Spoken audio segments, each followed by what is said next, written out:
Thom Hartmann here on the news. You need to know this. For the first time since 2009, the U.S. economy shrank last quarter. New numbers out of the Commerce Department show that the economy shrank in the fourth quarter of 2012 by 0.1%. That's a complete reversal from the robust 3.1% growth rate, which we saw in the third quarter of 2012. What's behind the sudden drop? Conservative austerity spending cuts.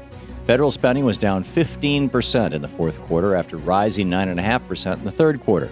And just like we're seeing in the UK, which is on the verge of entering a triple-dip recession, in Greece, which is on the verge of total collapse, and Spain, which has the highest unemployment rate in Europe, austerity kills economies. And thanks to Republican hostage-taking and demands for more and more spending cuts, the United States is about to enter the same austerity death spiral in 2013. Already, the U.S. is scheduled to enact austerity measures totaling 2.1% of GDP, which is more austerity than the UK, France, and Spain have enacted thus far.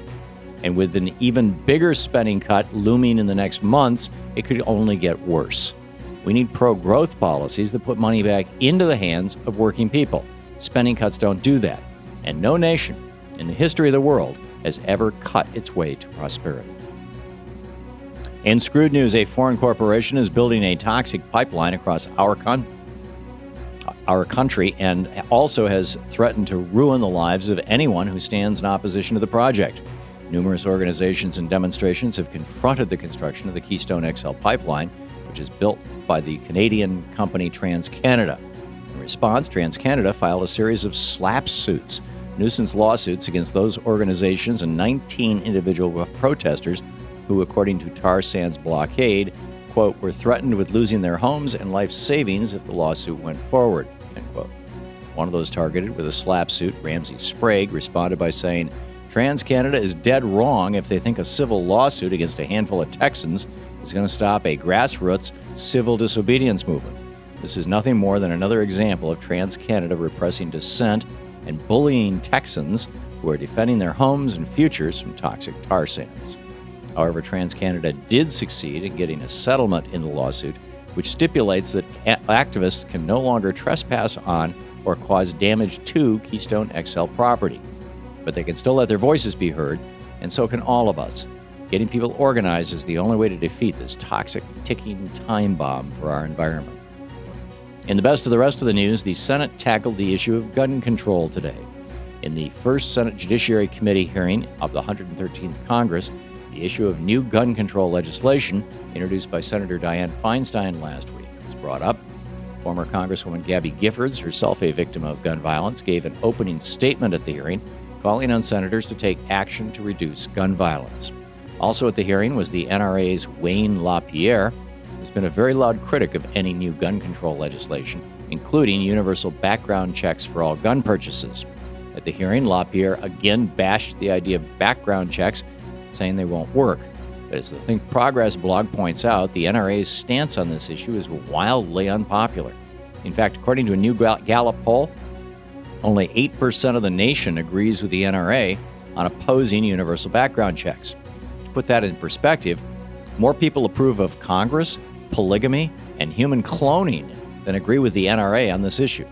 It's time to stop being afraid of how powerful the NRA is. It's an organization that's been taken over by out-of-touch, radical gun industry shills who lost nearly every election they invested in back in 2012. The Republicans' election rigging schemes have hit another setback. On Tuesday, the Virginia State Senate's Privileges and Elections Committee voted down the bill, which would have changed how the state awards its electoral college votes. All Democrats on the committee voted against the bill, as did 4 of 8 Republicans, officially putting an end to the election rigging effort in that state. Meanwhile, in Michigan, where Republicans are considering a similar scheme, Governor Rick Snyder slammed the idea, saying he doesn't think it's the appropriate time to look at it. He also said, I'm very skeptical of the idea. I really view it as a question of you don't want to change the playing field so it's an unfair advantage to someone. Then again, Snyder was the same governor who said he wasn't interested in passing right to work for less legislation in Michigan last year, and then immediately turned around and passed a right to work for less law anyway. But at least for now, it appears that Republican election rigging efforts are on hold.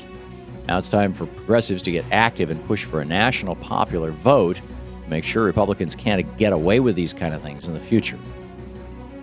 And finally, Republicans in Mississippi want to refight the Civil War. After President Obama unveiled new gun control executive orders, a group of Tea Party lawmakers in Mississippi introduced legislation to create a permanent committee in the state which would be dedicated to nullifying or overturning federal laws that Mississippi Tea Partiers don't like. The Constitution is very clear on this issue. The federal government has supremacy over the states. But several red states disagree and are using the same tactics today that proponents of Jim Crow segregation used after the Civil War. Tea Party lawmakers are not the ones to determine if federal laws are unconstitutional. That's the job of the Supreme Court.